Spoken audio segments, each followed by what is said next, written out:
All right, welcome back to Blue Collar Homestead. Today is the day that we have to go and get all of our hay for the year.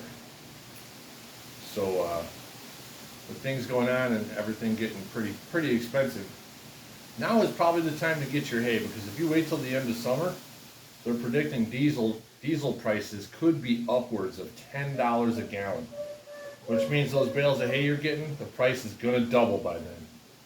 So my recommendation, if you need hay for your animals, get it as soon as you can, because I'm pretty confident by the end of summer it's going to be astronomically crazy. They're predicting $6 to $8 a gallon for gas, $10 a gallon for diesel, and for some reason, not to mention today, it's going to be 100 degrees with 6,000 mile-an-hour winds. You can see all the corn in the field back there.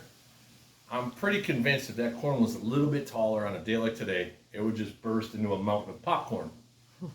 But anyways, let's take a look in the shed. We'll show you what's going on in there, and then we're going to get going. All right, this is where we keep all of our hay.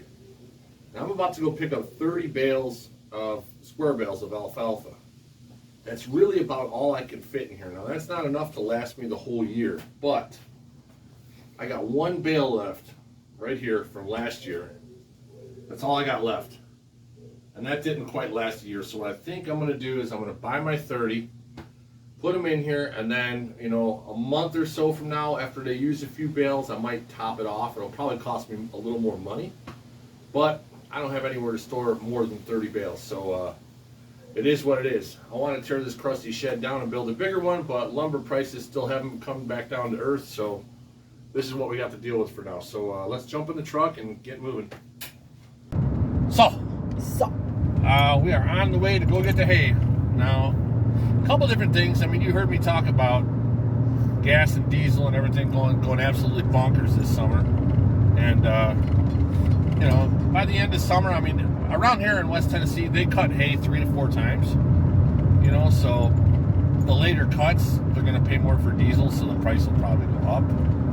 But now is definitely a good time to rethink what you're doing and make the appropriate adjustments, because yeah, right now we have 9 goats. We have 5 of them we're going to sell or attempt to sell, but I don't even know if that's going to work at this point, because one of the other people local in this area that's always buying and selling goats, I just seen they posted a thing where they're going to be selling off like half to 3/4 of their herd, which means they're going to flood the market with tons of goats for sale, which is probably going to drive the price down. So we'll see what happens here. I don't want to have to pay to feed 9 goats for the whole year, so you know, the 4 babies definitely have to go.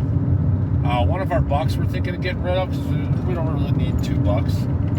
But you know, we already got rid of the ducks, because the ducks do eat a lot more feed than the chicken, and I get the same result. I get 1 egg a day from the ducks, but they eat way more feed than the chickens. So we got rid of a couple chickens. Yeah, we did get rid of a couple chickens too. We're just trying to cut back on our feed costs. Sorry about the bouncing. By you know, cutting back on the amount of animals we have, but still leaving enough for us to get what we need to get. I mean, before we were getting so many eggs, it was ridiculous. We were giving eggs away and whatever. Now it's getting to the point where it's just, we're gonna tighten the belt a little bit and only keep on the homestead what we need, and a little bit extra, but not a ridiculous amount of extra like we had before.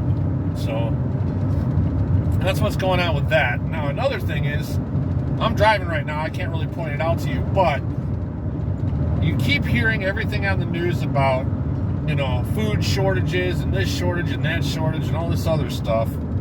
Well, let me tell you, this is West Tennessee. There's a lot of farms here, and I'll tell you what, I see a lot of fields that have not been planted yet, and it's the middle of May, which is unusual. So I would not doubt it if there was a massive food shortage coming, just because I'm seeing it firsthand where a lot of these fields, they haven't been tilled, they haven't been planted, there's nothing going on. Well, it could be because of the fertilizer too. Well, yeah, well, you know, fertilizer costs are up 300 to 400%. If a farmer's not going to make any money, there's no point in planting. Yes. You can't blame them for that. I mean, I don't need to go to work to be broke. I can stay home and do nothing to do that. And that's probably the mentality that they're getting. Like, why should I go through all this work and break even or lose money?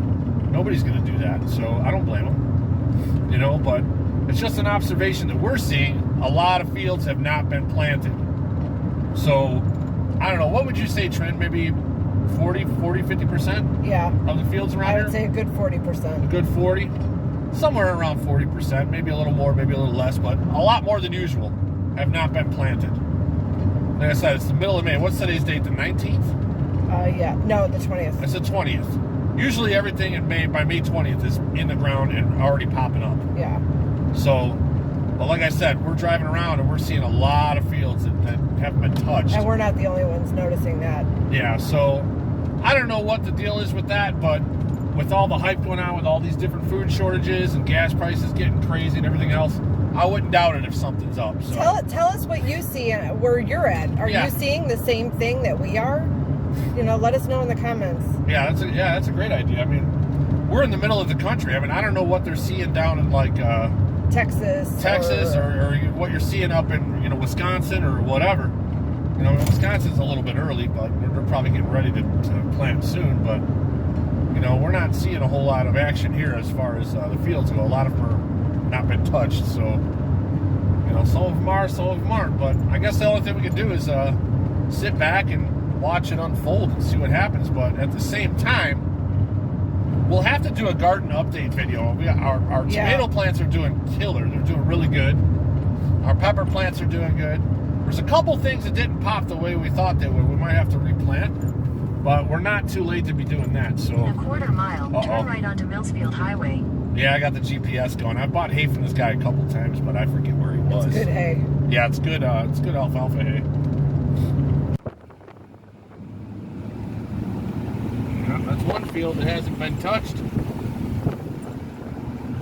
It's all grassy. Grass weeds. Yeah. All right, you can see this entire field. It's I don't know how many acres, hundreds and hundreds of acres.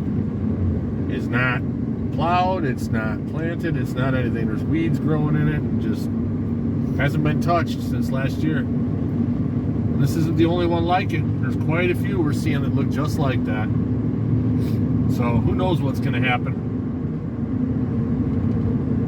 Ready and recording now. Go. Okay, go. All right, we got our 30 bales of hay. We're going to load this stuff in the shed. It's kind of windy, so we'll come back in a few minutes after we get this all loaded.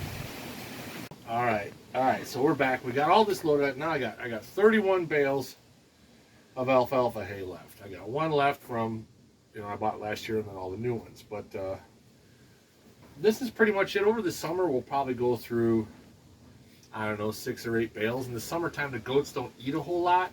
So when the winter comes, they eat a lot more, like twice as much. So I don't really have a whole lot of room to store much more than this. So probably end of summer, sometime in mid-August or late August, I'll probably go and get another 5 or 10 bales just to top off my supply to last all winter. So I have enough to get me to the first cutting of next year.